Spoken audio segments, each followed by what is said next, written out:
Habari za wakati huu wa Tanzania. Kwa majina naitwa Captain Tesha, afisa kutoka Jeshi la Wananchi wa Tanzania katika kikosi cha Saki, kwa maana kwamba ni shule ya anga ya kijeshi. Awali ya yote napenda kumshukuru Mwenyezi Mungu, muumba mbingu na nchi, kwa kunipa uhai na afya mpaka muda huu ambapo nazungumza nanyi wa Tanzania wenzangu. Nikiwa na maumivu makubwa sana moyoni juu ya haya yanaendelea katika nchi yetu. Nimejaribu kutafakari sana mpaka muda mwingine kufikia kumshirikisha Mungu kwamba nikiwa naiona hatari kubwa sana ambayo ipo mbele yetu kama taifa. Haikuwa rahisi hata kidogo kwangu mpaka leo hii wa Tanzania kuniona nikiwa mbele yenu naongea haya mambo. Haikuwa rahisi kwa sababu nazijua taratibu zetu za kijeshi jinsi zilivyokuwa ngumu, hasa kwa mambo kama haya.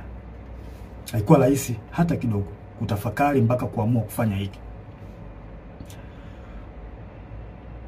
Kwa maana hiyo sasa, nikiwa naifahamu hatari hiyo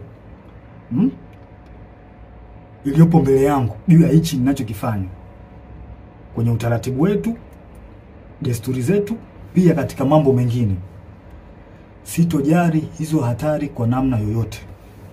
Sitomuogopa mtu yoyote, ila heshima kwa wakuu wangu itabaki pale pale.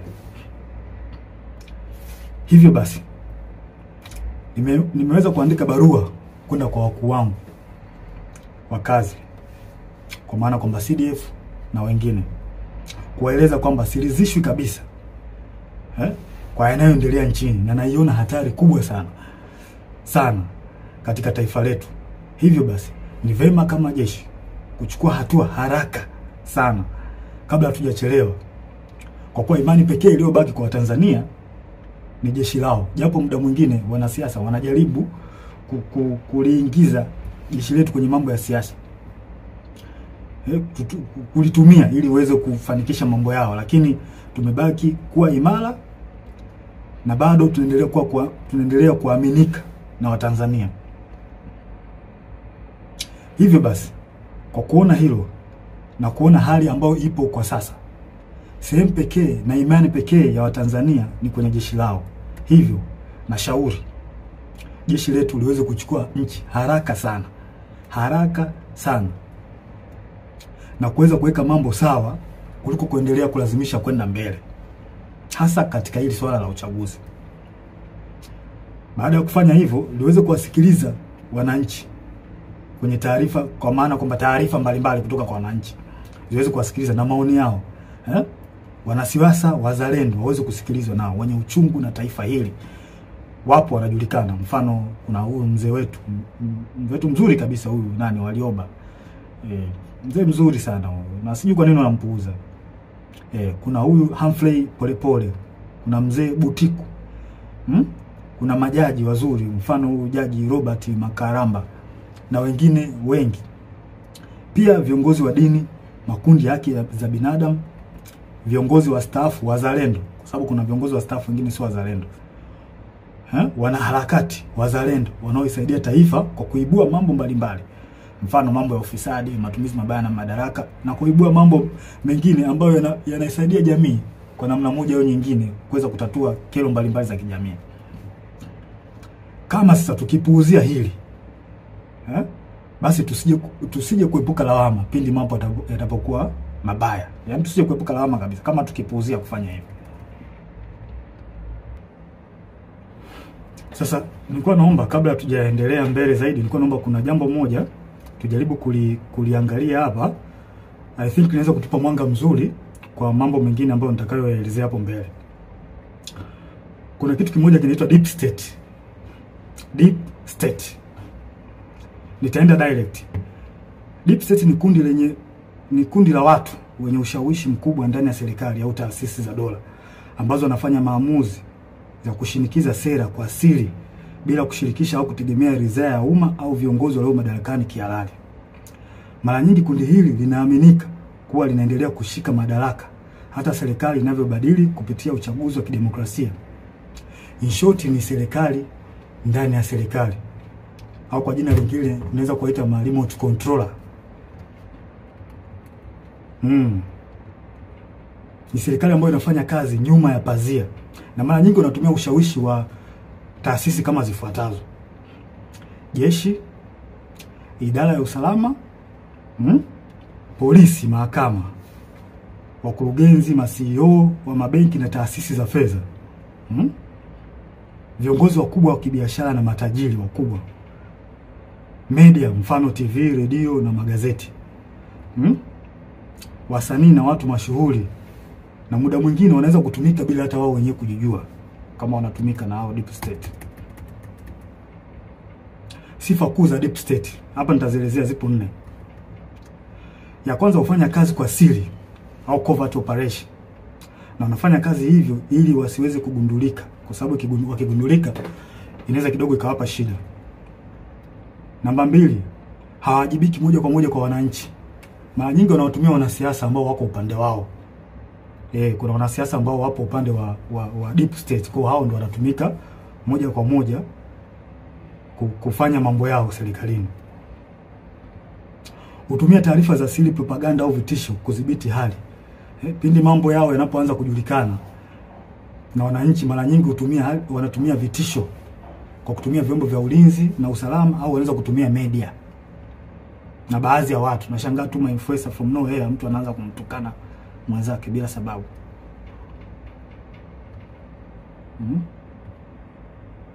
Na wanaweza kumpinga au kumuondoa kiongozi aliyechaguliwa kama hawakubaliani naye. Mfano, wananchi labda wamemchagua kiongozi fulani ambao wao wamempenda, wameona kabisa huyu kiongozi ataenda kutusaidia kutukomboa katika nchi yetu au katika jamii yetu. Sasa kama huyo kiongozi ataenda tofauti na matakwa ya hao deep state, watafanya kila hila aidha kumuondoa kwenye madaraka yake au kumdhuru afya yake, ikiwezekana kabisa kumuua. Sasa zifuatazo ni dalili ambazo zinaweza kuonyesha kwamba katika nchi yako kuna deep state. Namba 1, maamuzi makubwa yanafanyika nyuma ya pazia. Sera muhimu zinapangwa na watu wachache wasiochaguliwa na umma, ambazo hazina maslahi kwa umma na mara nyingi zinakuwa zinawakandamiza wananchi. Namba 2, idara za usalama zinakuwa na nguvu zaidi ya kawaida. Vyombo vya ujasusi, mfano polisi, usalama, vinaonekana kutenda mambo kinyume na sheria au kibali kutoka serikalini au bunge, kwa sababu muda mwingine wanapokea amri kutoka huko kwenye deep state. Namba 3, ukosefu wa uwajibikaji. Unaweza kukuta kuna hali ya rushwa au kuna rushwa ambayo imefanyika katika taasisi fulani, na unashangaa tu from nowhere watu hawachukuliwi hatua, wanaekeana kinga. Na inaonekana kabisa watu wamefanya hizo hujuma za rushwa. Hakuna uwajibikaji, unaachwa. Namba 4, kampeni za habari na propaganda. Hutumia media, mfano magazeti, TV, radio na mitandao kwa ajili ya kutengeneza propaganda pindi unapoona taarifa zao au siri zao zinajulikana. Utengeneza namna ya kuweza kuficha huo ukweli.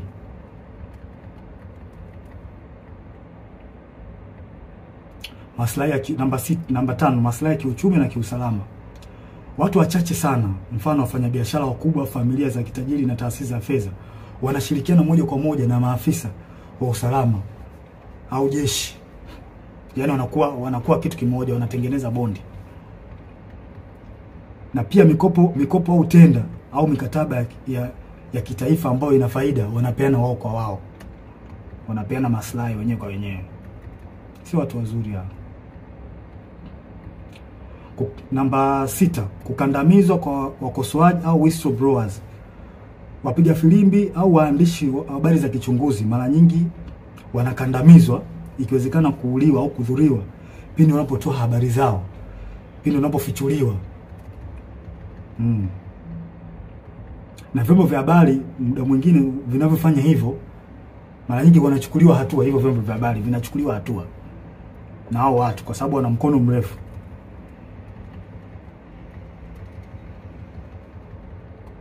Si watu wazuri hao.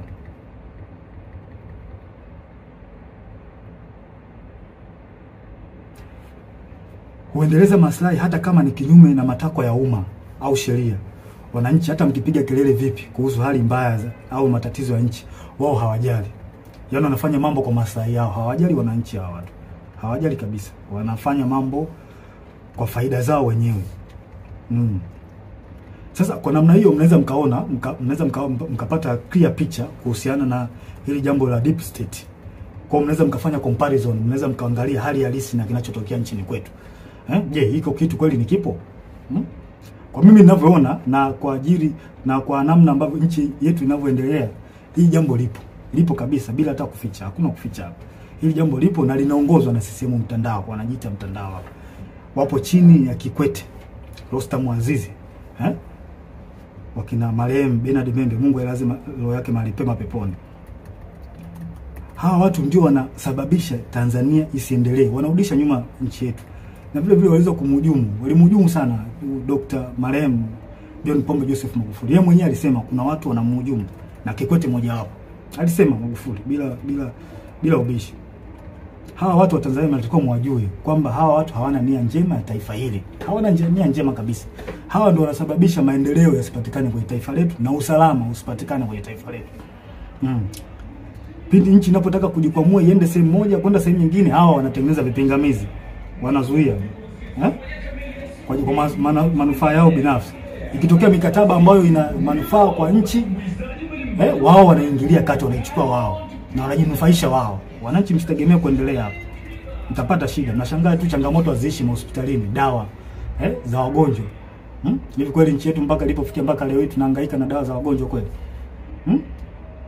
Hii haileti picha nzuri kwa kweli. Yaani baada ya kwenda mbele kama taifa tunarudi nyuma. Na hawa watu sio kuwavumilia. Kikwete sio mtu wa kuvumilia kabisa. Na tusione haya kueleza ukweli. Tusione haya kueleza ukweli katika jambo hili. Hawa watu sio wazuri. Na kwa mujibu wa Humphrey Polepole aliweza kuelezea vizuri hili jambo. Kwamba hawa watu walikuwepo tangu kipindi cha Mwalimu Nyerere. Na waliweza kutaka kujaribu kurubuni uchaguzi wa mwaka 1995. Walitaka waingie wao kwenye huo uchaguzi. Mnaweza mkaona sasa namna hawa watu waliokopo na watu hatari. Hawa watu hawakubaliki na tusikubali kama taifa. Tusikubali kwa ruhusu wao kwa sababu hawa watu wakiendelea kuwepo, wakiendelea kushika hizi nyazi, tusitegemee kupata maendeleo. Tusitegemee kabisa. Na tuambiane ukweli wa Tanzania. Na ukweli siku zote tukiambiana ukweli unaponya taifa. Kwa hiyo kila mtu akikaa kimya, kuogopa sijui haitosaidia. Tutazidi kurudi nyuma hata mfanye kazi vipi my friend. Mtaletewa makodi ya ajabu, mtaletewa hiki, hata faida yenyewe kwenye biashara yako hutaiona. Na ndivyo kinachoendelea hata sasa hivi. Mnajionea wenyewe. Kwa hiyo hawa watu CCM hawa mtandao sio watu wazuri. Sio watu wazuri kabisa. Wadhibitiwe. Wanalihujumu taifa. Kabisa. Wanalihujumu taifa hawa watu. Wachukuliwe hatua kali. Wadhibitiwe kabisa. Na muda mwingine wanajaribu kutafuta zile sehemu ambazo zina nguvu. Mfano kama jeshi letu. Jeshi letu still bado lipo imara sana. Lipo imara sana. Wao wenyewe wanaona hii ni sehemu pekee ambayo wanaweza wakajifichia au wakapita humu kurahisisha mambo yao. Mfano wa mambo ya uchaguzi. Wanajua kwamba wakitumia jeshi wanaweza wakapitisha mambo yao. Na hili swala sio zuri. Na mimi ningependa nimshauri afande CDF awe makini sana hawa watu. Hapo. Asipokuwa makini nao tutalipoteza hili taifa. Watanzania hawatakuwa na sehemu nyingine ya kulilia. Sehemu pekee iliyobaki sasa hivi ni kwenye jeshi. Jeshi ndio ambao iko strong mpaka muda huu. Hizo sehemu nyingine, sijui mahakama, polisi, tayari Watanzania hawaziamini. Na huo ndio ukweli. Tusifiche mambo hapa. Huo ndio ukweli. Tusifiche mambo. Hebu afande CDF naomba tuangalie kitu kimoja na wenzangu. Mnaweza tunaweza kupata tafakari kidogo hapa. Tunajua katika jeshi letu kuna watu wa aina mbalimbali. Wako wengi sana. Kuna waumini wa Askofu Gwajima. Kuna watu ambao pia walikuwa wanampenda Magufuli. Kuna watu ambao pia ni waumini wa Roman Catholic. Na ambao pia wamesikitishwa sana na kupigwa kwa huyu padri wao Father Kitime. Kuna watu pia ambao ni watu ambao wanapenda haki. Wanachukizwa tu na mambo ambayo yanaendelea nchini. Wapo kwenye jeshi letu. Wapo watu wengi wazuri wapo. Pia tuna watu ambao ni kabila la Kimasai ambao pia wameumizwa sana na swala ambalo linaendelea huko kwa ndugu zao, ikiwemo na wao wenyewe kuondolewa kwenye hii Ngorongoro na Loliondo, kufukuzwa. Wapo kwa jeshi letu wa Masai, wapo. Wapo wengi sana. Pia kuna askari ambao ni ndugu, jamaa na marafiki na watu ambao waliotekwa na kuuawa. Wapo ambao wana undugu au na urafiki. Wapo. Wapo wengi. Sasa hebu tutafakari kitu kimoja. Sasa kama hawa watu wapo na kwa namna moja au nyingine wameumizwa na haya ambao au wameathirika kwa namna moja ama nyingine na baadhi ya matendo ya serikali. Kwa mfano kama kupigwa kwa Faza Kitima, au Wakatoliki ambao ni askari watajisikiaje? Kufungiwa kwa kanisa kwa la Askofu Gwajima, au waumini ambao ni askari kwenye jeshi letu watajisikiaje?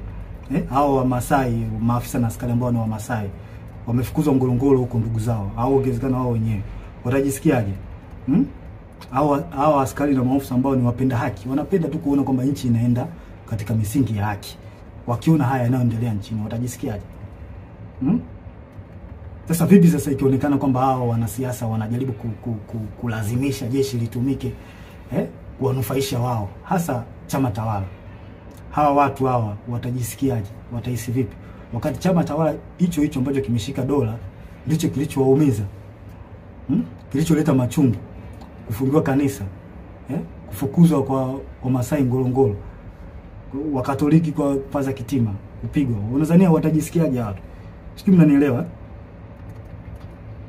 Kwa hiyo tujiepushe sana Afande Sidif, na kuomba mkuu wangu, tujiepushe sana kukubali au kukubaliana na hawa wanasiasa kujaribu kuweka mambo yao ya kisiasa, kututumia sisi kupitisha mambo yao ya kisiasa, kutengeneza fia kwa Watanzania. Tusiruhusu watu wafanye hivyo. Tutaligawa jeshi. Hao wanajeshi hao waliofanywa haya yote nilioeleza, wana maumivu, tunajua wana maumivu makubwa kiasi gani? Wanajisikiaje kwa ambayo yanafanyika? Hao waliotendewa ndugu zao, maaskofu zao, wanajisikiaje? Tunajua wanawaza nini kwenye akili zao? Je, vipi sasa wakihisi kwamba hao wanasiasa wanataka kulitumia jeshi lao, watajisikiaje? Si wataona kama jeshi nao limewatenga, liko upande wa watu ambao sio watu wazuri? Hii ni hatari sana kwa taifa. Tusikubaliane hata mara moja. Na mimi binafsi sikubaliani nayo. Sikubali jeshi kuhusishwa na mambo ya siasa, kwa sababu ni hatari.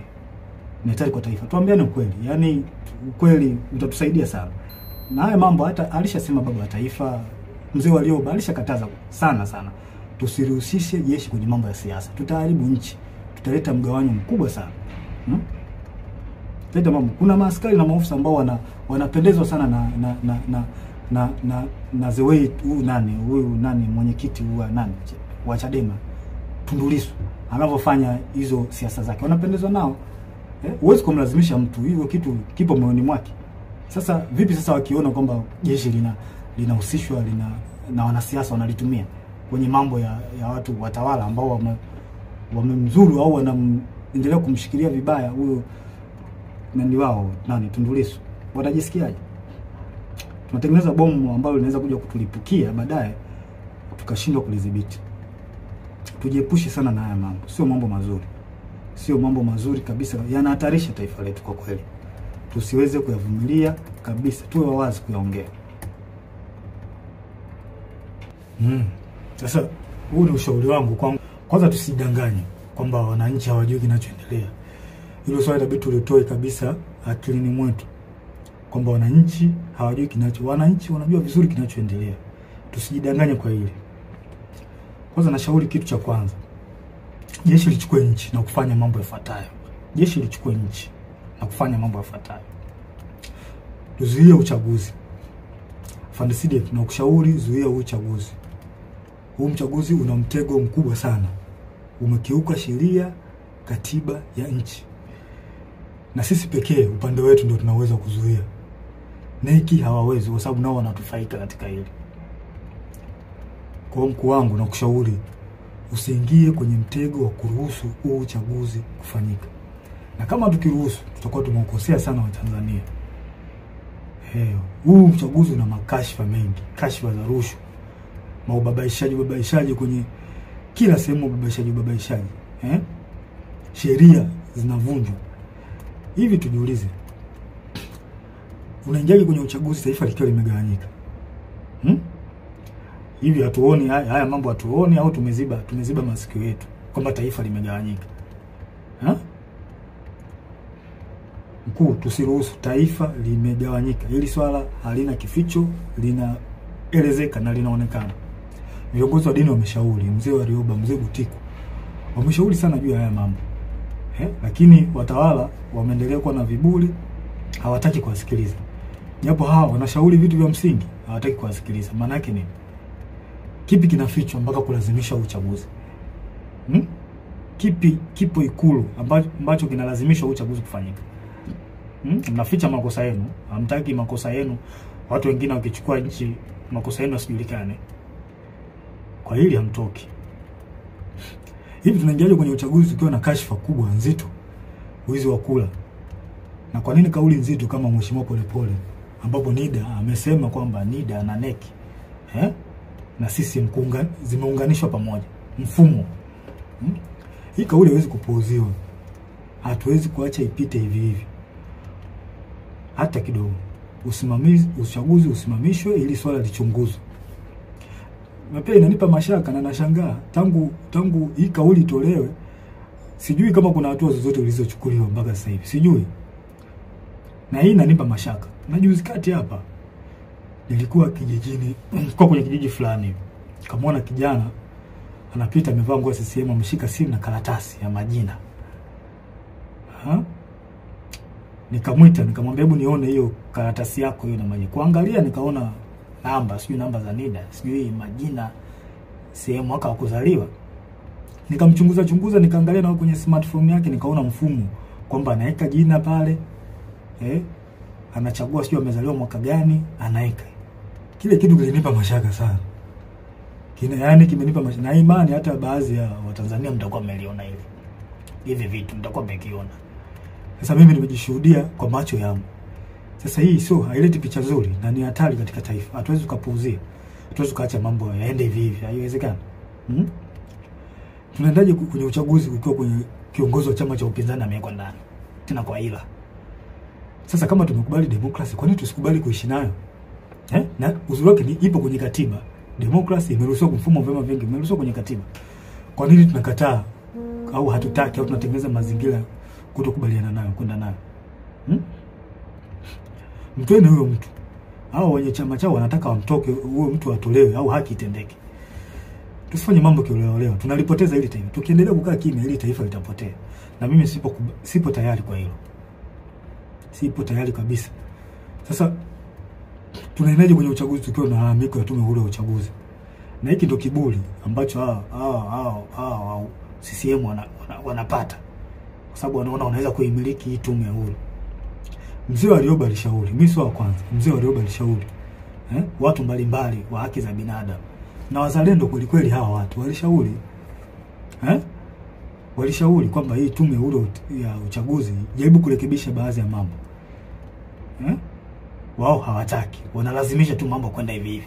Kwa nini wanalazimisha? Wanaficha nini? Kwa nini wanalazimisha? Kama chama tawala kinajiamini kimefanya maendeleo, iwapi hao tume huru ya uchaguzi?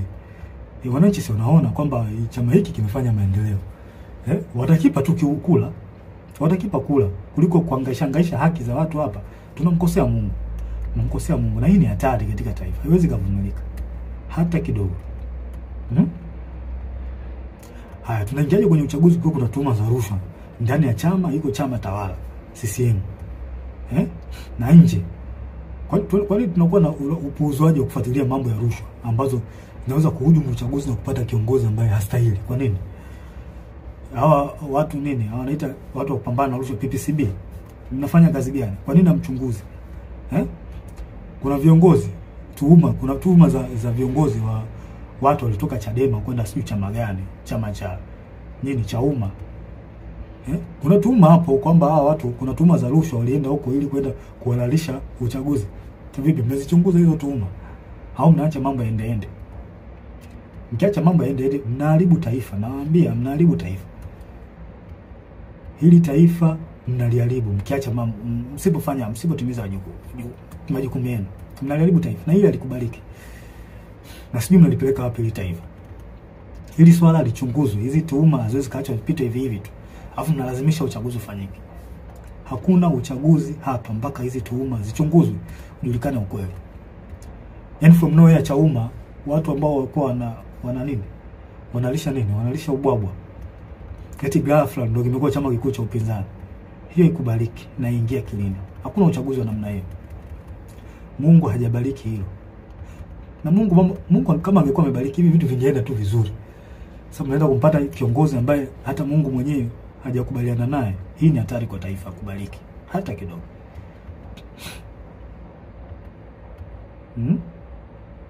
Sasa tunaingiaje kwenye uchaguzi huko kuna uonevu zaidi wa chama cha upinzani. Kwa makusudi wanazuia kufanya hata mikutano yao. Wanafunguliwa kesi za hila na za ovyo za kuwazoofisha. Wafuasi wao wanakamatwa, wanatekwa, wengine wanauawa. Kama vile sio Tanzania. Hili halikubaliki. Halikubaliki hata kidogo. Kama tumekubali mfumo wa demokrasia, kwa nini tunashindwa kuishi nao? Mfumo wa demokrasia tumeukubali na tumeweka kwenye katiba. Kwa nini tunakubali kuishi? Kwa nini hatutaki kuishi nao? Kama hatutaki demokrasia, hii demokrasia mfumo wa vyama vingi, basi tuiondoe. Kuliko kufanya tu mambo kiolela, mnaua watu, mnawapiga, mnawazoofisha, sio vizuri, leti picha nzuri. Hawa ni Watanzania wenzetu. Haitaki hili swala, mimi sikubaliani nayo. Hiki kitu kipo ndani ya katiba. Mfumo wa vyama vingi upo ndani ya katiba. Sasa kwa nini mnawazoofisha hawa vyama hivi vya upinzani? Kwa nini mnawazoofisha? Wengine mnawafungulia makesi. Kweli? Hili halikubaliki. Alafu ngoja niwape mbinu chama tawala. Ngoja niwape mbinu ambayo iko very clear. If you really want to destroy or defeat the opposition party, the only thing is to derive development that will direct impact the life of citizen. Hii ndo the only way ya kuweza kudestroy chama cha upinzani. Pelekeni maendeleo kwa Watanzania. Pelekeni maji, pelekeni maendeleo yale ambao ni tangible, ambao direct itawafikia Watanzania, wananchi wenyewe. Hapo ndo njia sahihi ya kuweza kuua vyama vya upinzani. Na sio kama hivi mnavyofanya, mnawaua, mnawapiga. Haileti picha nzuri. Sio jambo zuri. Hao wote ni Watanzania. Sio jambo zuri kabisa, likubaliki. Mnamkosea Mungu bure. Haya, mtaingiaje kwenye uchaguzi? Hata chama chenyewe iko chama tawala. Uteuzi wao wa kiongozi wao hauna uhalali. Watu wamelalamika, wameenda mpaka mahakamani.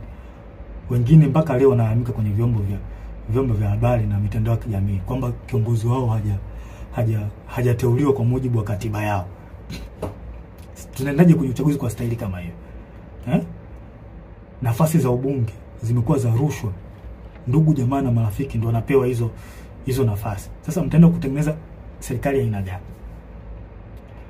Wale watu waliochaguliwa na Watanzania wenyewe na wananchi waliopitishwa kwenye kura za maoni, ambao wananchi wanawaamini kwamba ni watu wazuri na watendaji kazi wazuri.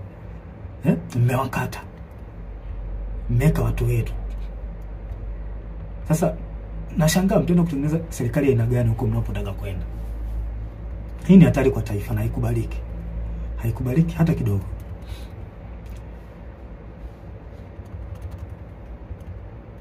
Haikubaliki na haivumiliki. Sasa mkuu wangu wa Afande CDF kwa unyenyekevu mkubwa na heshima kubwa sana ambayo naiweka kwa mkuu wangu. Kwa sasa wewe ndio mtu pekee ulioshika imani kwa wananchi. Na upo kwenye mtego mkubwa sana. Tengeneza faraja imani kwa wananchi. Hili swala sio la Chadema Hili swala ni la taifa, umoja na mshikamano na upendo wa taifa letu. Ili tuweze kuendeleza hayo, na kushauri mkuu wangu, zuia uchaguzi. Uchaguzi hauna kibali hata kutoka kwa Mungu. Mkuu wangu Afande Sidifu, zuia uchaguzi. Kibali kutoka kwa wananchi tayari unacho. Na imani wananchi watakuwa na imani wananchi wanataka, kwa hali tu inavyoonekana kwenye mitandao. Bado mitandao nao ni njia rahisi ya kuweza kupata taarifa, kupata habari. Wananchi wanaamika uchaguzi uzuiwe. Kwa Afande Sidifu, na kushauri mkuu wangu kwa upendo kabisa na unyenyekevu wa hali ya juu sana, stay positive, zuia uchaguzi. Kibali kutoka kwa Tanzania umepata, zuia uchaguzi, wavushe hapa tulipo. Na kwa hiyo ukifanya hivyo utarudisha imani kubwa kwa wananchi na jeshi, ambao ukweli usiofichika kwamba kuna namna ambayo jeshi letu liliteteleka, kwamba kuna namna ilionekana na ilihisiwa kwamba kuna namna inatumika na baadhi ya wanasiasa. Kwa hiyo ukifanya hivi utaweza kurudisha imani ya wanajeshi na wananchi kwenye jeshi lao. Kwa maana jeshi letu lipo kwa ajili ya kulinda katiba na kuwalinda wananchi, na sio kiongozi aliyekuwa madarakani. Mkuu wangu Afande Sidifu, nasisitiza tena, huu uchaguzi ni wa kihuni, tusikubali kabisa. Tusikubali wauni wachukue hili taifa. Na ndio maana kuna hali ya kulazimisha. Wauni kuna jambo wanataka kulifanya. Tusikubali. Tukifanya hivyo hakika tutakuwa tumeligawa taifa. Na haya mambo sio ya ufisadi ambao tunayaona sasa hivi. Ufisadi, sio uaji, yani utaongezeka maradufu, na wananchi hawatakuwa na la kuongea. Utaongezeka maradufu tukikubali uchaguzi ufanyike. Afande Sidifu, umeshika matumaini ya Watanzania, zuia uchaguzi.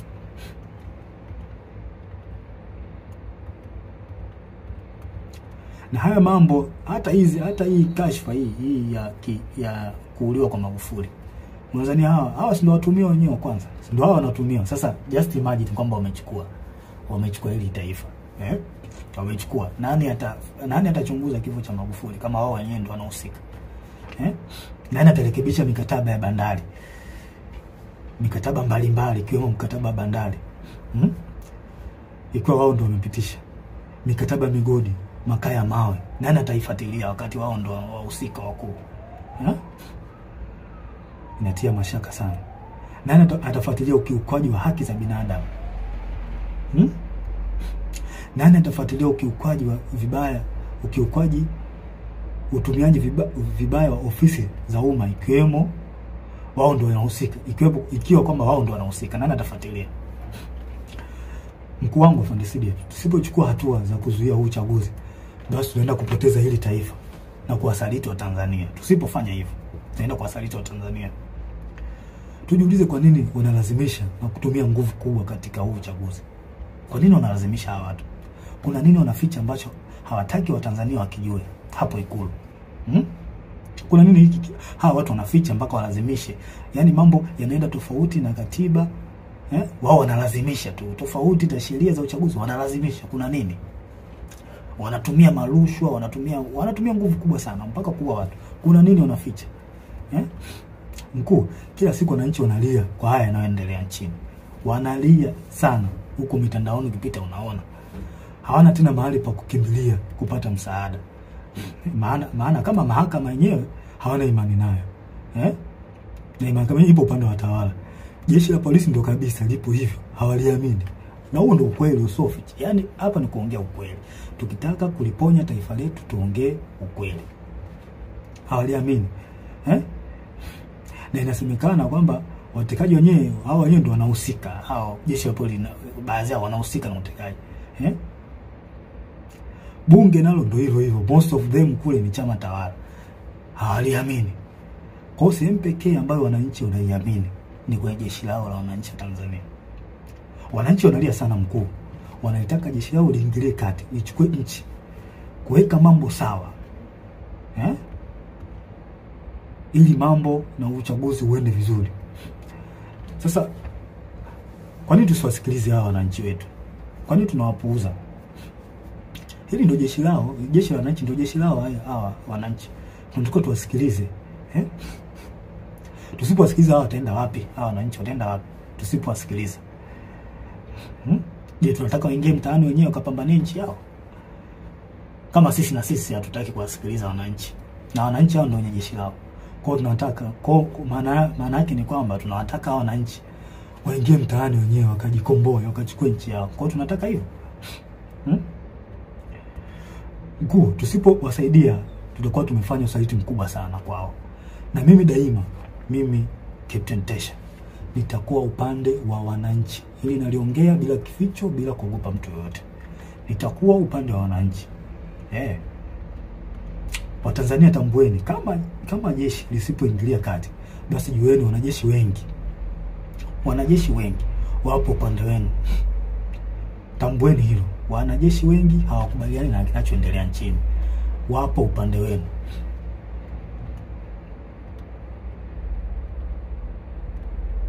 Hakuna kuzuia. Hakuna kuwazuia tena. Nendeni mkadai haki yenu ya kikatiba, wala msogope. Na hakuna kutia huruma tena. Nendeni mkachukue nchi yenu kwa mujibu wa katiba. Maandamano yapo kwa mujibu wa katiba. Na haya mambo hata baba wa taifa aliongea, Mwalimu Julius Kambarage Nyerere.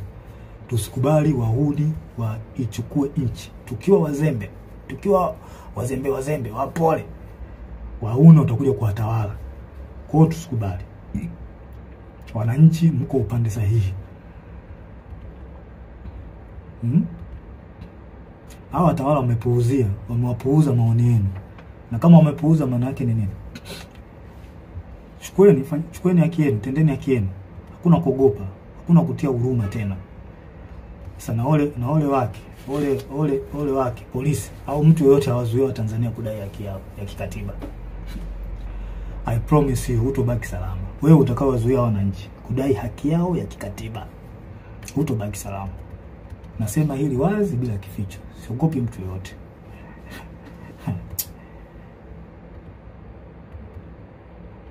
Ngoja niwaambie tu ukweli. Mimi napenda sana kuambia ukweli, hasa katika mambo critical kama haya, mambo ambayo yanahusu nchi. Mimi napenda sana kuongea ukweli. Yaani nyinyi watawala, msijidanganye kwamba mkipuuzia hali hii. Mkipuuzia hali hii kwamba msijidanganye kwamba mambo yataseto. Kama miaka yote ya uchaguzi mambo yanavyokuwa, kwamba watu wa Tanzania wataongea alafu baadaye watasahau, wataliacha. I promise you this time is different. Kwa hali ninavyoiona, this time is different. Hiki kipindi ni tofauti na nyakati nyingine zote. Wazungu wanakuambia, wana kauli yao, wanakuambia what brought you success yesterday does not guarantee victory tomorrow. Njia ambazo ulizozitumia wewe kupata success kipindi kilichopita, usitegemee kwamba ukizitumia njia hizo kwamba zitakupa faida. Hapana, unapotea. Sio hivyo. Haiwezi kawa hivyo siku zote. Sasa I promise you mambo hayatakuwa mazuri. Yatakuwa mabaya zaidi. Life will never be this. Wazungu wanasema life will never be as usual kama mkilazimisha hili. Jinsi mnaona hata wenyewe mnaona kwamba hali ni tofauti. Kama mkilazimisha hili, life will never be as usual in Tanzania. Sure I'm telling you. Yes. Afande Sidef, mimi nakuombea kwa Mungu wa mbinguni katika jina la Yesu Kristo akupe hekima na ufunuo kuyaona haya na kulinusuru taifa. Kwa sababu mimi naamini kwa sasa wewe ndio mtu pekee unaoaminika na Watanzania. Ambao unaweza kuwavusha Watanzania. Wavushe hapa, wape kile kitu wanachokitaka, kwamba wanataka katiba mpya. Yasikilizwe maoni ili tuweze kuvuka Watanzania kwa pamoja. Tanzania kwetu wote. Ya Watanzania wote. Kwa nini tunawanyanyasa hawa Tanzania jamani? Haileti picha nzuri. Kwa kweli, haileti picha nzuri. Tunakula kodi zao. Lazima tuwasemee. Swala la pili ya Afande Sidef. Uchunguzi wa kifo cha aliyekuwa rais na amiri jeshi mkuu wetu, askari namba 1, John Pombe Joseph Magufuli. Rais Magufuli alikuwa askari namba 1 na amiri jeshi mkuu. Alikuwa kipenzi cha Watanzania. Kama sio wote basi walikuwa wengi wao, pamoja na askari walikuwa wanampenda sana huyu mtu. na mimi ni mmoja wapo, nampenda sana, nilimpenda sana na still bado nampenda sana huyo mzee. Kipenzi cha Tanzania. Sasa na inawezekana pia hata waliokuwa wanamchukua by that time, kwa sasa hivi inawezekana kuna hali ambayo imeanza kuja kwao, kwamba wanawezekana kwamba wanaona kwamba mtu alikuwa sahihi, kwamba walifanya makosa kumchukia. Na hisi hivyo, na kuna baadhi tayari washa admit. Magufuli aliongoza nchi kwa uzalendo hali ya juu. Hamna mtu asiyejua hilo kwamba huyu mtu aliongoza nchi kwa uzalendo mkubwa sana. Kifo chake kimewahuzunisha watu wengi sana ndani ya nchi na nje ya nchi. Hilo halina ubishi. Na kuna wengine nikiwa mimi Captain Tesha nikiwa ni mmoja wao, sijawahi kabisa kupona maumivu ya kifo chake. Yani mpaka leo sijawahi kupona maumivu ya huyu rais wangu John Pombe Joseph Magufuli. Naona sijui kama maumivu yataisha lini. Sasa kwa hali hiyo tumeweza kusikia taarifa mbalimbali. Of course hizi taarifa tuliweza kuzisikia mwanzoni kabisa kipindi cha kifo chake. Mimi nilizisikia hizi taarifa mapema sana. Ila sasa nikawa sina taarifa, sina uhakika nazo. Nilizisikia kutoka Kenya. Kuna hawa mabloggers, YouTubers, mabloggers walisema baadhi yao kwamba Magufuli ameuliwa na Kikwete.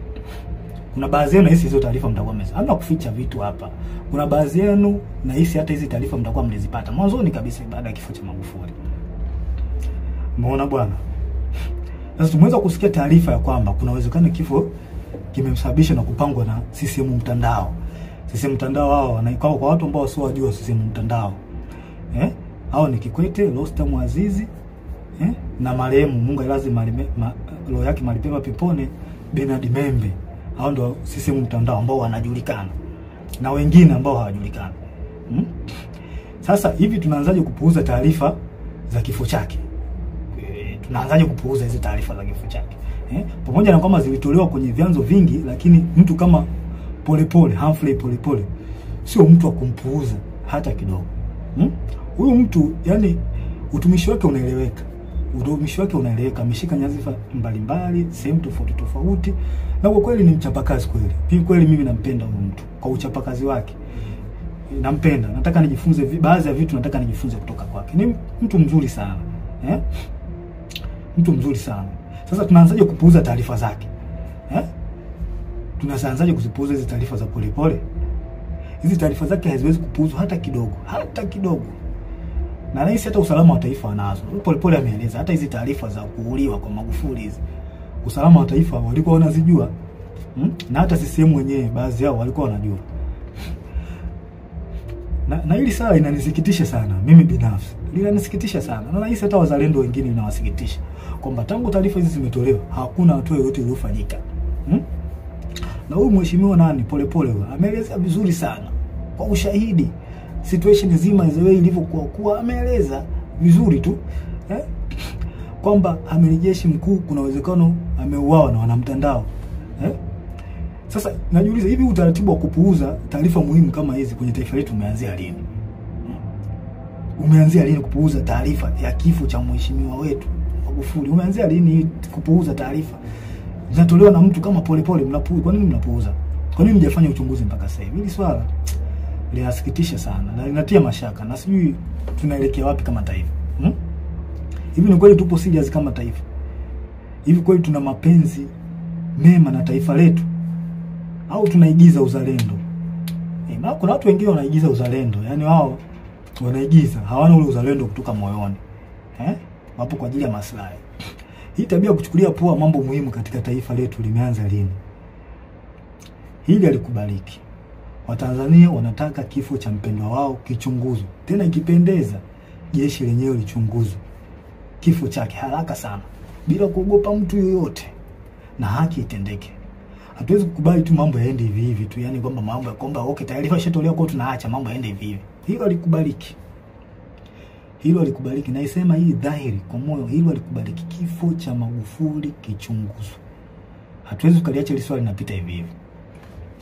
Hilo swala haliwezekana, haliwezekane. Lazima tuchunguze. Tena nashauri kwa dhati tena nashauri kwa dhati kabisa moyo wangu na ukweli mtupu. Nashauri mtandao wote wakamatwe, waweke ndani haraka bila kumwogopa mtu yoyote. Kwa sababu hakuna aliyejua hiyo sheria. Hakuna mtu, mtandao wote waliotajwa na Humphrey Polepole. Kwa sababu hata usalama wa taifa hizi taarifa wanazo. Hao nani watu wa CCM wa taarifa wanazo. Juu ya kifo cha Magufuli, kwamba taarifa zilitoka awali kabisa hata kabla Magufuli mwenyewe kuondoka. Hawa watu wakamatwe, hawa CCM mtandao wakamatwe haraka sana, yani haraka iwezekanavyo. Wakamatwe, waweke ndani. Kikwete na wenzake wote wawekwe ndani. Wasije wakakimbia nchi hawa. Yani wawaiwe haraka sana. Yani nashauri haraka sana. Afande CDF nakuomba, hii ni muhimu sana. Naomba ingilia kati, haki itendeke katika hili. Kifo cha Magufuli kichunguzwe. Sasa ningependa nigusie kitu kimoja.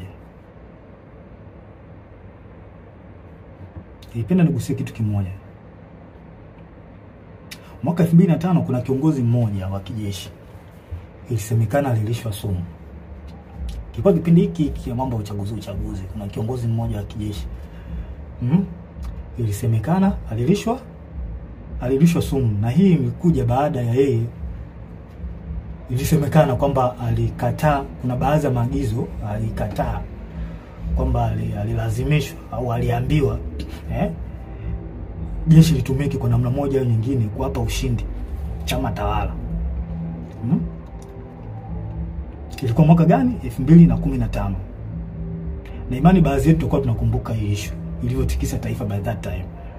Na huyu kiongozi alikuwa anapendwa sana na wanajeshi pamoja na raia, walimpenda sana. Sasa mimi nataka muunganishe dot, wa Tanzania wenyewe muunganishe dot. Kuanzia kifo cha Magufuli kwamba aliyekewa sumu. Huyu mzee Mangula huyu na ndio wa CCM, mnaweza mkachunguza. Na watu wote waliokuwa wapo tofauti kimsimamo au kimawazo na Kikwete wapo wapi mpaka kipindi hiki?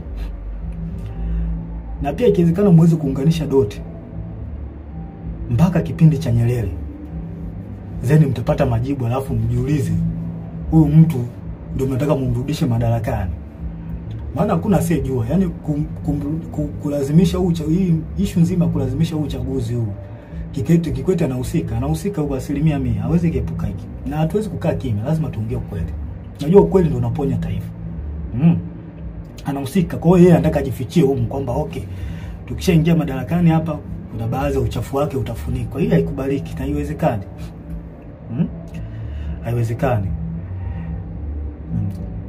Samia yupo kwa ajili, Rais Samia yupo kwa ajili ya kunanili. Yupo tu, ila watu ambao wapo nyuma yake ni hao kina Kikwete. Huyu mtu adhibitiwe, akamatwe yeye na mtandao wake haraka sana. Kujibu hizi tuhuma za kifo cha Magufuli. Yaani akamatwe haraka sana. Tuwezi kuacha tu mambo hivi. Tukiacha mambo ende hivi tutaharibu taifa. Na mimi siwezi kukubali nikiwa hai kwamba nione taifa langu linaharibikiwa. Sipo tayari kwa hilo. Ushauri wangu wa tatu, Afande CDF, tusikubali hata kidogo wanasiasa kuhusisha jeshi letu na mambo ya siasa. Hili swala mimi sio mtu wa kwanza kulizungumzia, na madhara yake makubwa sana. Wananchi watakosa imani na jeshi lao. Yaani jeshi lishaanza kukaa tu kwamba linaegemea upande wa chama fulani. Vipi sasa wale upande wa chama kingine ambao ni wanajeshi au ambao ni raia watakuwa wanalionaje jeshi lao? Hili jambo sio zuri. Tuliangalia kwa makini. Kuna mambo mengine, kwa mfano kama kuna picha zinazosambaa mitandaoni zikionyesha jeshi lina magari ya kijeshi yametumika, helikopta vikitumika, watu wengine wale kuruta wanaenda kwenye kampeni. Hili jambo ni kama ni kweli, jambo halileti picha nzuri. Haileti picha nzuri kabisa kama ni kweli. Tunaharibu nchi. Sasa vipi sasa, kwa mfano chama kingine kinaomba sasa magari au kinaomba helikopta kwamba kwa sababu mmewasaidia watu fulani na sisi tunaomba mtusaidie. Vipi wakiomba tutawapa?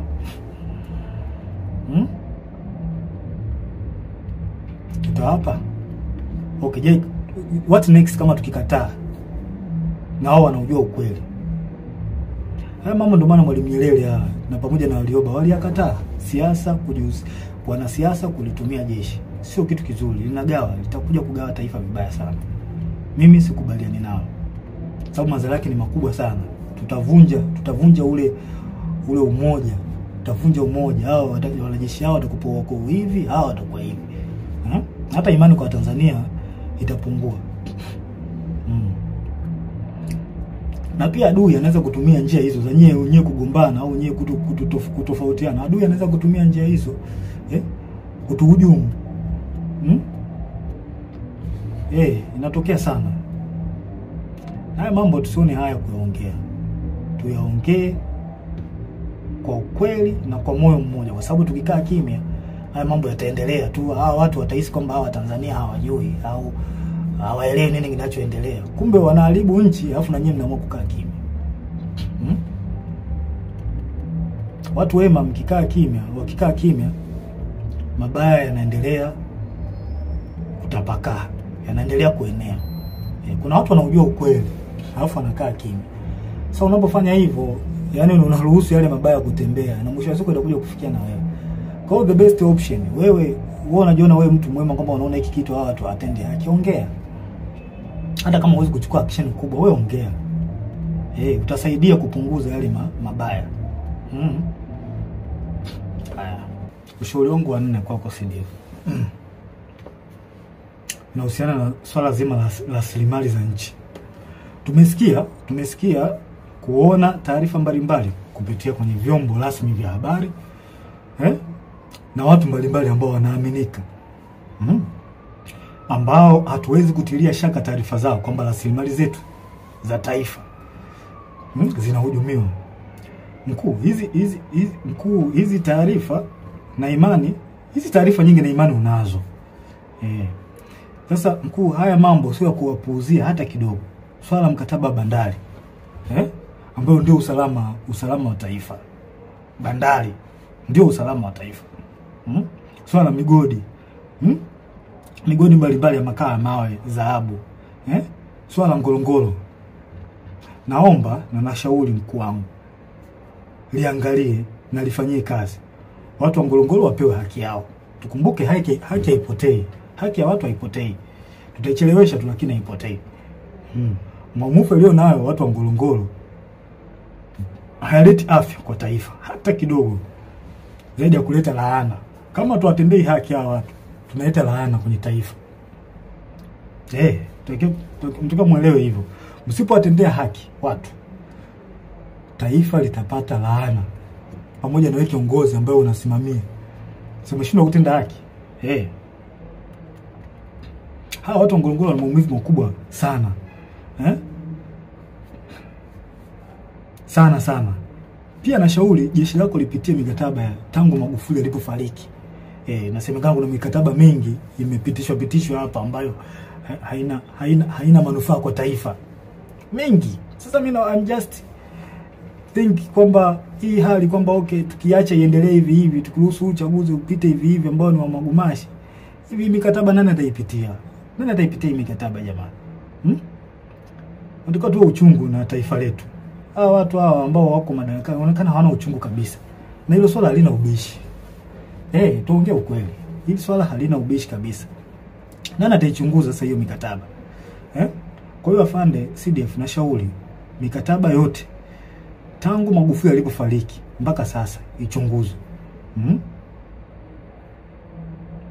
Kwa sababu haya mambo tunayoyasikia kwa watu ambao tunawaamini na mitandaoni sio ya kupuuzia, kwa sababu mitandao ni chanzo pia cha kupata taarifa.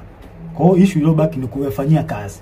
Kwa hizo taarifa za mitandaoni sio za kupuuzia hata kidogo.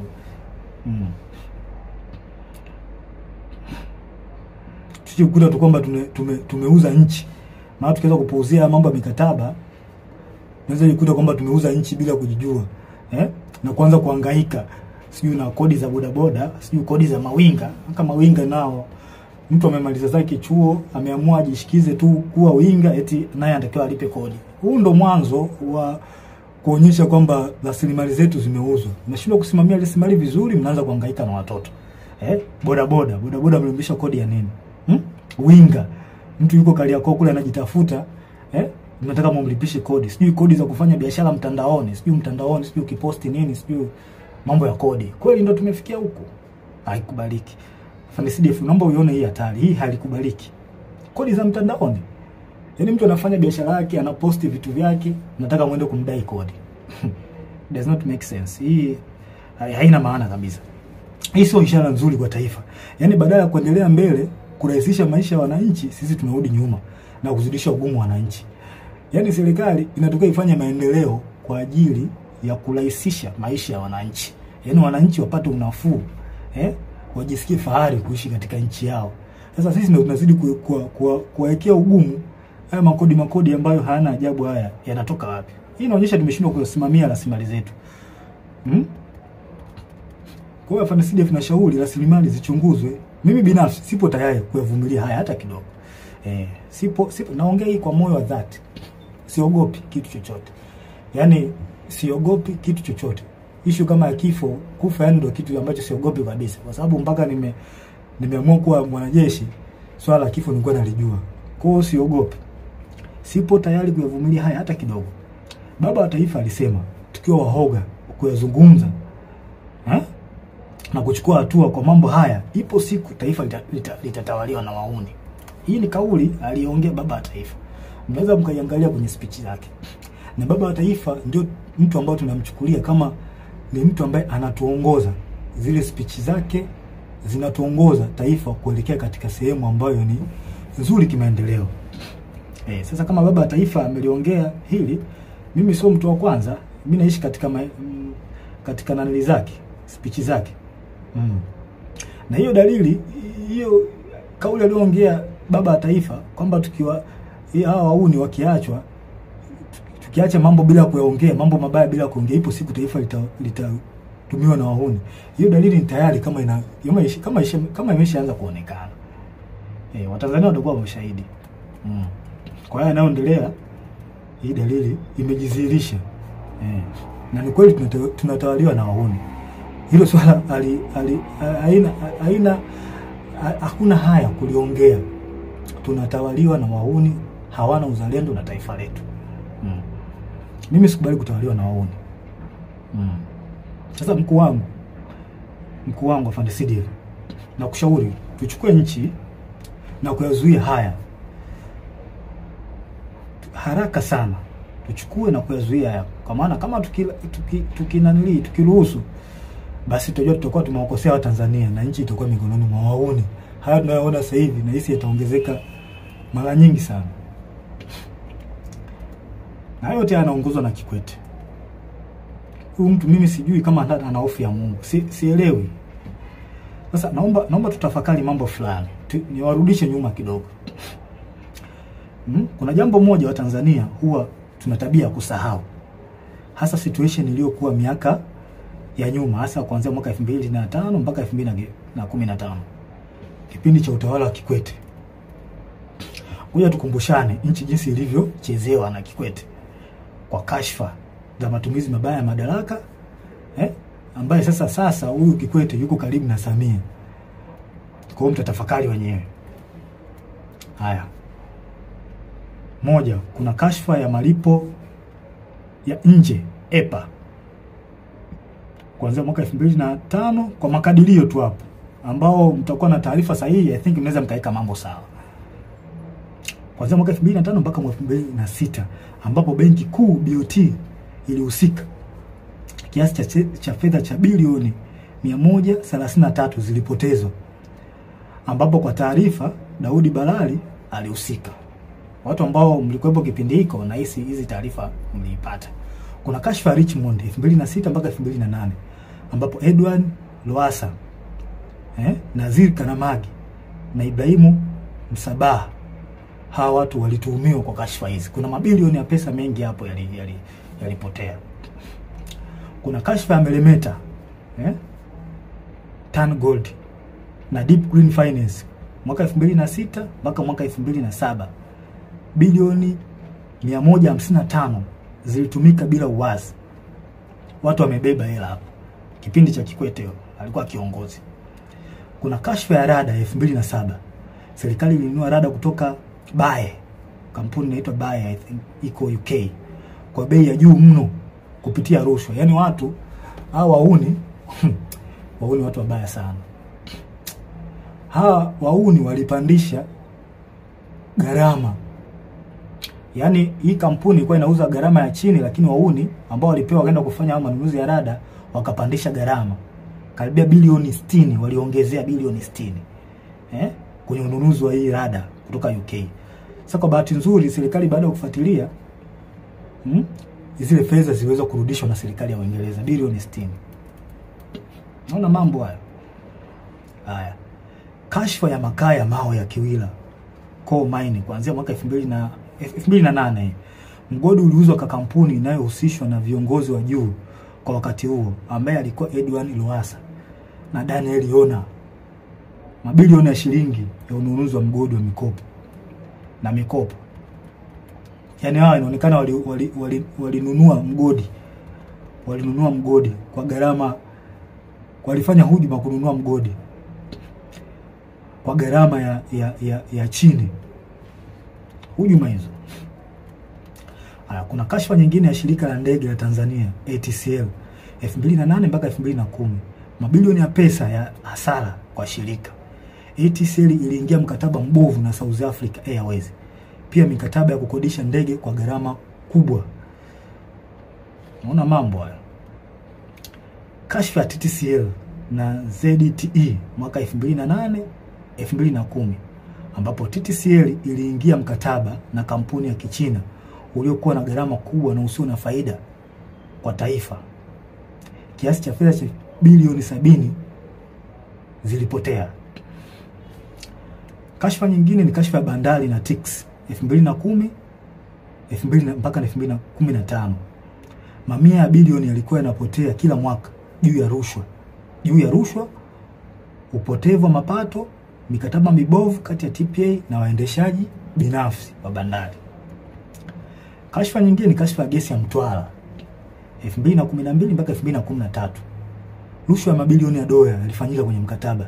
Hii ilipelekea maandamano makubwa Mtwara na baadhi ya watu kupoteza maisha. Kashfa nyingine ni kashfa ya Tegeta Escrow 2014. Mitambo ya umeme IPTL PA. Fedha zilikuwa katika account ya escrow ya benki kuu zilichukuliwa na kugawiwa kwa watu binafsi, makampuni na viongozi wa kisiasa. Kuna viongozi hapa waliokuwepo kwenye hii kashfa, kuna Sospita Muongo na viongozi wengine walihusika. Kashfa NCCF na Kigamboni New City 2012-2014. NCCF iliwekeza katika mradi mikubwa ya ujenzi ikiwemo mradi wa Kigamboni New City bila uwazi na kwa gharama kubwa. Billions of money zilipotea kwenye hii kashfa.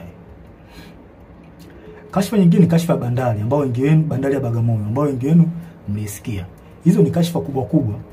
Ingawa zipo nyingi lakini hizi ni baadhi. Hizi ni kubwa ambazo zilikuwa kipindi cha utawala wa Kikwete. Huyo mtu ambaye sasa hivi yupo karibu sasa na Rais Samia. Pia kuna kashfa ndogo za kipindi hicho.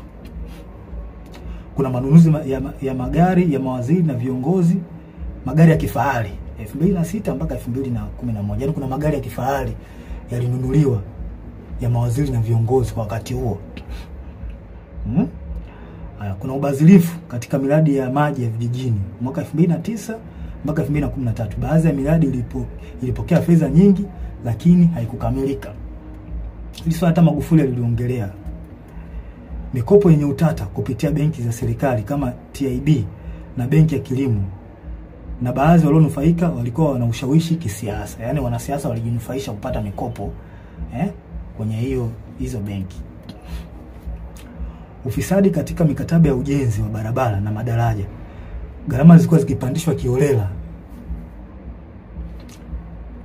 Kashfa ya manunuzi ya sare za jeshi la polisi. Angela Kiziga alihusika. Sasa hizo ni kashfa ambazo zilikuwa kipindi cha Kikwete, huyu mtu ambaye yuko sasa hivi yuko na Mama Samia, yuko karibu naye sana. Nadhani mnaweza mkawa na picha fulani. Sasa basi, kwa baadhi ya watu ambao mlikuwa mmesahau haya na ambao mlikuwa hamjapata akili, hii ndio awamu ambayo Kikwete alikuwa kiongozi. Na kashfa nyingi hapo mtandaoni, na kashfa nyingi hapo wana mtandao walihusika kwenye hizo kashfa hizo. Kwa hiyo unaweza kutafakari wenyewe na kupata majibu kwa hizi kashfa. Tena hizi ni chache, zipo nyingi sana. Kashfa za awamu ya 6 ambazo kipindi cha mama, na imani mmezisikia. Mmezisikia, nyingine mmezishuhudia na mnaziona mpaka wakati huu. Kashfa za mama. Tusifiche mambo. Unajua tukitaka kuponya taifa, mimi kila siku mimi nitakuwa naongea. Tukitaka kuponya taifa, tuongee ukweli. Ukweli unaponya taifa. Hamna kuficha mambo hapa. Nilikula kiapo cha kusema ukweli. Mimi nitasema ukweli hata kama unawaumiza, nitasema ukweli. Kashfa za awamu ya 6 mnazisikia. Kila siku zinapostiwa. Pole mheshimiwa pole. Tena pole anajitahidi sana kueleza Watanzania. Mimi yani, hebu msikilizeni huyo mtu. Huyo mtu anawasaidia. Msikilizeni. Ameeleza makashfa nyingi, mama mfisadi ya mtoto wa nani? Mtoto wa rais. Mtoto wa rais tulitegemea uwe mfano kwa vijana wa Tanzania. Kuwa mtu ambaye una tabia nzuri. Una mwelekeo mzuri. Lakini mtoto wa kiongozi ndio anakuwa mtu mwenye kashfa. Haileti picha nzuri kwa taifa, na ni aibu. Ni aibu kwa mheshimiwa rais mtoto wako kuwa na kashfa. Ni aibu. Aibu sana.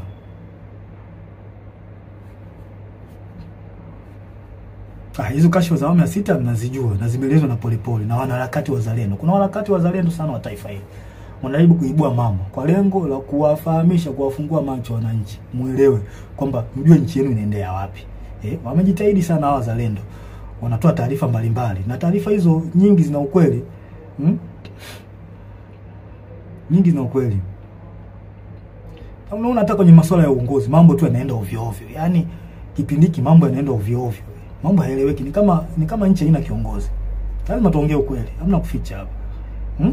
Rushwa kila sehemu, yani rushwa zimetapakaa. Hivi mradi mdogo kama ule wa mwendo kasi ule. Mwendo kasi kweli ndio kufikia stage hii.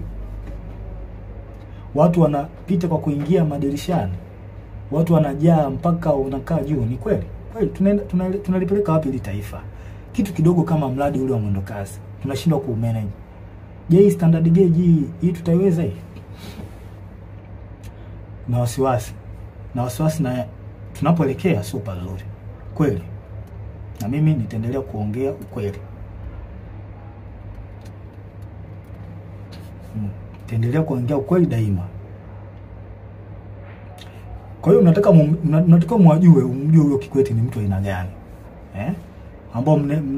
Ambao mnamtetea baadhi yenu. Nataka mumjue kipindi chake alifanya mambo gani. Hawa watu hawafai kabisa. Hawana uzalendo wala uchungu na Tanzania. Nyie ambao mpo gizani mpaka sasa hivi hamuyaoni haya. Naomba kwa Mungu mpate ufunuo tu muweze kuyaona haya. Ushauri wangu wa 5 kwa CDF. Afande CDF, na kuomba kwa hekima kabisa, watu wafuatao waweze kukamatwa, wapelekwe kwenye vyombo vya sheria juu ya tuhuma zinazowakabili. Watu hao ni huyu mtoto wa Kikwete, mtoto wa Samia Abdul Kikwete mwenyewe, rais mstaafu, Rostam Aziz, Angela Kiziga, na huyu mkurugenzi wa usalama wa taifa Mumba. Wakamatwe haraka sana kabla ya kukimbia nchi kujibu tuhuma zinazowakabili. Yaani ili swala tusione haya. Kama tupo upande wa haki, tusione haya kuzungumzia hivi vitu. Hawa watu wakamatwe. Wameharibu sana hili taifa. Hatuwezi kuacha watu wachache wachafue na kuharibu taifa. Haiwezekani. Wakamatwe haraka sana bila kuogopa wala kuonea haya. Hawa watu sio kuacha hata kidogo. hawawezi kuepuka mkono wa sheria. Sio watu kuacha. Kwa haya yanayoendelea hawawezi kuepuka mkono wa sheria. Na hii inaonyesha ndio maana wanalazimisha uchaguzi. Ili wafiche uchafu wao. Inatabidi tulifikirie hili swala. Kwa nini hawa watu wanaficha, wanalazimisha sana uchaguzi? Kuna vitu ambazo wanavificha. Je, na sisi tumekubaliana kuna hivyo vitu wanavyovificha kwamba tumekubaliana kwamba tuviache tu? Tunalipeleka wapi taifa? Na shauri mkuu, hawa kabla kukimbia nchi, wakamatwe haraka sana, waekwe kwenye vyombo vya sheria. Sio watu kuacha hata kidogo. Wanalazimisha uchaguzi, Kuna vitu ambavyo wanavificha hawa. Haiwezekani. Haiwezekani kabisa. Na hakuna uchaguzi. Hakuna uchaguzi wa namna hii. Hakuna uchaguzi. Tukiwaruhusu hawa watu wafanye huu uchaguzi ambao hauna haki wala kibali kwa Mungu, tunaenda kulipoteza taifa. Na tusije kusema kwamba tusije kumlaumiana baadaye. Tusije kulaumiana. Hakuna uchaguzi wa namna hii. Hakuna. Mimi wajibu wangu ni kuwalinda Watanzania. Na kuwalinda Watanzania nitawalinda kwa namna nyingi. Nitawalinda kwa njia ya kuongea, nitawalinda kwa njia ya silaha pale inapobidi. Nipo tayari kwa hilo kwa sababu ndicho kiopo changu. Na najisikia faraja kuwalinda hao Watanzania. Yaani ni faraja kubwa sana. Kubwa sana. Nawapenda sana. Mkuu, nasisitiza tena. Na sio kama nakupa amri, na shauri. Hawa watu wakamatwe haraka sana. Hili swala halitopita daima mpaka haki itendeke. Nchi gani tunakubali kusumbuliwa na kikundi cha watu wachache wasioitakia mema nchi? Yaani kikundi cha watu wachache kisichozidi hata 20 kinasumbua watu almost milioni 60. Kweli tunakubali kusumbuliwa na watu na wanajeshi na tukiwemo humo? Mimi sikubali. Hao watu wakamatwe ili turudishe imani kwa taifa na uwajibikaji. Maana walishazoea kwamba Watanzania wanaongea alafu watasahau. Hili swala halitosahaulika milele na milele. Mpaka kieleweke. Na hata kama imetokea mmeniua mimi, na imani wapo watu wengine wataendelea kuongea. Kwa sababu mnaweza mkatafakari, kama mnahangaika na watu ambao wanaongea ukweli, afu mnawaua tangu mlipoanza hivyo vitu vya kuwaua watu mpaka leo hii, vipi mmefanikiwa? Lazima tuongee ukweli, hamna kufichana hapa. Mlifanikiwa? Kwa mimi nitaongea, mkiniua watakuja watu wengine kuongea. Mpaka kieleweke. Haki lazima itendeke hapa. Nyerere alishasema tukikaa kizembe wauni watakuja kututawala. Mimi sikubali kutawaliwa na muone. Sasa kwa CDF naomba niliweke ili swala niliweke, niwe mkweli katika swala hili. Na wanajeshi wenzangu wazalendo kweli. Naomba niliweke ili swala liwe open kwenu. Tusipokuwa makini, jeshi letu litakuja kutekwa na wanasiasa. Hii inakuwa mwazi kabisa, sincerely. Kama ilivyotekwa mahakama, jeshi la polisi, usalama, na iona hatari jeshi letu nalo kuja kutekwa na wanasiasa. Na tusidanganye kwamba kwetu halitotokea. Hiyo inawezekana na dalili zishaonekana. Lakini this time itakuwa tofauti na miaka yote. Hawa watu wamefanya maovu mengi sana. Hawa kina Kikwete, Rostam, Samia, wametumiwa kwa mambo mengi sana, maovu na mazito kweli kwa taifa hili. Hivi mnahisi watakaa kizembe? Watakaa kizembe tu? Lazima walazimishe kwa uchaguzi. Lazima walazimishe. Kwani tunadhani kwamba hatujui au wanadhani kwamba hawajui hatari ambayo iko mbele yao kwa yote waliyofanya? Jeshi pekee ndio sehemu iliyobaki kwa hao kujihakikishia usalama wa kudumu. I promise, kama hawa watu wakiingia madarakani, na jeshi letu ndio litakuwa mwisho wake, kwa sababu watahakikisha wanalikamata jeshi kama walivyofanya kwenye vyombo vingine vya ulinzi na usalama. Hili halina ubishi na liongea kwa ukweli. Watalikamata jeshi letu na watafanikiwa. Na hii watafanya ili wapate full protection. Na hapo wananchi na wanajeshi ni uzalendo wa kweli na mapenzi mema katika taifa hili mtakuwa hamna pa kwenda kwa kulilia. Lazima tutataka full protection. Kwa sababu kwa uchafu waliofanya lazima watajitahidi by enemies wapate full protection. Na sehemu ile baki ni jeshini. Kwa hiyo lazima watalikamata jeshi. Lazima tukiruhusu uchaguzi ufanyike. Uchaguzi huu ufanyike. Lazima watalikamata jeshi. Kama ilivyokuwa polisi na mahakama. Lazima watafanya hivyo. Je, tupo tayari kwamba tunakubali wafanye hivyo? Hawa tuone hii hatari ambayo iko mbele yetu.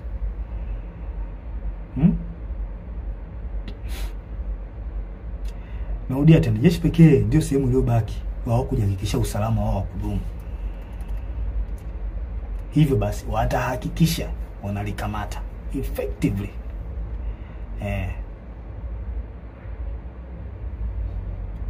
Hawa watu wa FANDC lazima wadhibitiwe haraka sana. Na sio jambo la kupuuzia hili. Ushauri wangu sio jambo la kupuuzia hili FANDC. Hawa watu wadhibitiwe haraka sana. Sio watu wazuri hawa. Sio watu wazuri kabisa. Yaani sio watu wazuri. Sasa wanasiasa wastaafu, wanasheria wastaafu, viongozi wa jeshi wastaafu, viongozi wa dini. Hivi hamuoni hii hatari ambayo iko mbele yetu? Ingawa baadhi yenu mmejitokeza kuongea, lakini wengi wenu bado mpo kimya. Au mnadhani kwamba hili swala haliwahusu? Now I promise you, hii hatari mkikaa kimya, kwa sababu nyinyi mnajiona mko salama, nyinyi viongozi wa staafu na wengine mnaona mnakaa tu kimya, mnajiona mko salama. I promise you, hii hali ikitokea, madhara yake na nyinyi mtakuja kuona baadaye. Lazima itawafikia. Lazima mtawafikia, itawafikia tu. Sasa hivi mnaona kwamba mnakaa kimya, mnaacha tu mambo yanafanyika ovyo ovyo, nyinyi mnakaa kimya. Au mnanufaika na nyinyi? Na washauri viongozi wangu wa staafu, viongozi wa dini, msikae kimya. Taifa linaenda kupotea. Tuwa kweli katika hili. Msikae kimya, taifa linaenda kupotea. Msikubali uchaguzi ufanyike. Hakuna mchaguzi wa aina hii. Wanalazimisha kwa sababu wanajua mambo yao waliyofanya, uchafu waliofanya. Na ndio maana wanalazimisha sana. Tuongee ukweli. Hakuna kuficha hapa. Kuna swali lingine ambalo mheshimiwa Polepole alizungumzia. Na mimi napenda tu nilisisitizie. Nashauri katika taasisi zote za serikali, vyombo vya ulinzi na usalama, mahakama, bunge, wizara zote, hasa wizara ya fedha, taasisi za usalama wa taifa na sehemu nyinginezo, tunzeni taarifa zote za ushahidi zinazohusu ukiukwaji wa sheria na taratibu za serikali. Kama msipofanya hivyo, time will come, and it very soon, time will come, tutatakiwa mtujibu, tutataka mtujibu wapi zilizopo hizo taarifa. Na tutakuwa na uvumilivu na mtu yoyote. Sure, I'm telling you. Hatutokuwa na uvumilivu na mtu yoyote. Tunzeni hizo taarifa. Tunzeni taarifa zote za mambo ya rushwa, za mambo za ukiukwaji wa madaraka, uvunjifu wa taratibu, uvunjifu wa sheria. Tunzeni hizo taarifa. Time will come, tutahitaji hizo taarifa.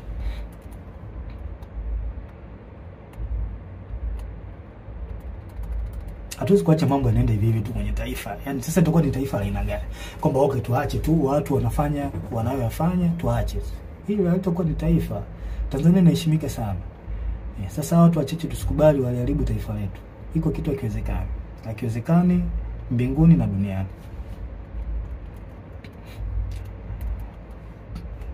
Pia nashauri wanasiasa na baadhi wakuu wa vyombo vya ulinzi na usalama, hebu tuache kutengeneza psychological fear kwa Tanzania. Hayo mambo yashapitwa na wakati. Tuache kutengeneza psychological fear kwa Tanzania, kutisha mara sijui kupita mitaani. Hayo mambo yashapitwa na wakati. Tuwe watu wa kisasa, tuwe watu ambao tunafikiria positively. Hayo mambo yashapitwa na wakati. Uwezo kutumia njia hiyo ya miaka yote, kwa sababu ilikusaidia kipindi kile na kipindi hiki basi kitakusaidia. Tuache. Waache wa Tanzania wafanye mambo yao kwa mujibu wa katiba. Kama issue ya maandamano ipo kwa mujibu wa sheria na katiba. Waacheni wafanye haki yao. Kwa nini mnatengenezea mazingira ya kuwatishatisha? Hii jambo sio jambo zuri. Tunavunja katiba mnapofanya hivyo. Maana mkifanya hivyo mnaongozea hasira hawa watu. Mwisho wa siku wanakomaa, wanazoea, wanaona kumbe watafanya hivi, kumbe watafanya hivi. Kumbe wanapita mtaani wanananili. Hebu tubadilike, hili sio jambo zuri, halina afya. Njia pekee ya kutuliza mambo hapa, yani njia pekee, the only way to settle down all the problem ni kufanya mwafaka wa kitaifa. Hiyo ndio njia pekee ambayo itasaidia haya yote kuliko kuwatishatisha. Na watishaji wananchi, watu wenu walipa kodi hawa. Wake zenu hawa, wake zenu. Wa marafiki zenu, ndugu zenu, wachumba zenu. Ndio hawa wako ulaiani. Kwa hiyo mnawatishatisha. Kwa nini mnawatisha? Sio jambo zuri. The only way ni kufanya mwafaka wa kitaifa. Kudumisha upendo na amani katika taifa, na sio kuwatisha raia. Mimi sikubaliani nayo, iko kitu na sikipendi. Tunataka tujue pia huu mwaka ni tofauti. Hili swala halihusu chama fulani, eti sijui chama cha upinzani. Hapana, hili swala ni la taifa. Tusome alama za nyakati tuone. Hili swala linahusu taifa. Sio swala la Chadema hili swala. Kwa mwaka huu mnabidi muangalie hata nyenye tofauti wa huu mwaka. Watu waalizishwa nao endelea nchini. Mwafaka wa kitaifa unahitajika. Na ningependa niwashauri wa Tanzania, wananchi, sincerely, mpo katika right track. Mnachokifanya au mnachotaka kukifanya, sijui maandamano, mpo sahihi. Mpo sahihi kwa sababu hata baba wa taifa ameliongelea hilo.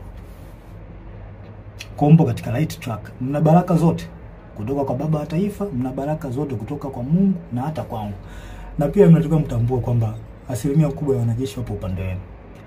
Wengi hawezi kutoka hadharani kama nilivyotoka mimi, kwa sababu sio ujasiri wa kila mtu ambaye anaweza kufanya hivi. Ila mtambue wanajeshi wengi na askari, hata kwenye polisi huko na sehemu nyingine, wapo upande wenu. Wapo upande wenu kabisa. Na kwa sababu mnachokisimamia ni haki na kinaonekana, basi jua hata baba wa haki ni Mungu wetu, Mungu wa mbinguni, yupo upande wenu. Hakuna kuogopa wala kutia huruma. Hili naliongea kwa msisitizo. Hakuna kuogopa wala kutia huruma. Na ole wake. Yaani hapa naliongea sasa kwa kumaanisha ole wake polisi au mtu yoyote atakayewazuia wa Tanzania kutimiza haki yao kikatiba. Siku inakuja, I promise you, siku inakuja tutakuuliza kwa nini ulikubali kupokea amri ya kuwazuia hao watu au kuwaua au kuwazuru. Kwa nini ulikubali kufanya hivyo? Najua muamini, lakini siku iko njiani. Hatuwezi kuacha taifa lipotezwe na watu wachache. Iko kitu hakikubali. Hakikubaliki hata kidogo. Hayo mambo 6 yalikuwa ushauri wangu kwa wakuu wangu. Kwa hiyo kama mkiona inafaa kutekeleza, basi itakuwa jambo la heri, itakuwa jambo zuri, kwa sababu lengo ni kulisaidia taifa letu, kuliokoa katika hiki kipindi. Na tusidharau kwamba hakuna hatari. Hatari ipo na ni kubwa sana. Sasa jambo lingine la mwisho, ningependa tu niwashauri wasanii na ma-influencers, wasanii mbalimbali na ma-influencers, vioo vya jamii hao wanajiita. Wasanii, jitahidini mkae upande wa wananchi. Huo ni ushauri ambao nawapa, japo sio wa ulazima sana, ila ningependa niwashauri mkae upande wa wananchi. Jifunzeni kwa wasanii wengine wa nchi nyingine. Matatizo kama haya yakitokea, angalieni woga wanakaa upande gani. Huo ni ushauri wangu wa bure na ni mzuri kabisa. Kama ikiona inafaa, mnaweza mkautekeleza. Ila kama mkiona haifai, pia mnaweza mkauacha. Nimemaliza. Ila kabla tarehe 29, Mungu akitupa uhai, nitarudi tena. Kabla tarehe 29, na kama kutakuwa hakuna mabadiliko yoyote, nitarudi tena. Lengo ni kuliokoa hili taifa. tulisaidie. Hatuwezi kukaa kimya. Nitarudi tena kabla ya tarehe 29. Asanteni na watakia wakati mwema.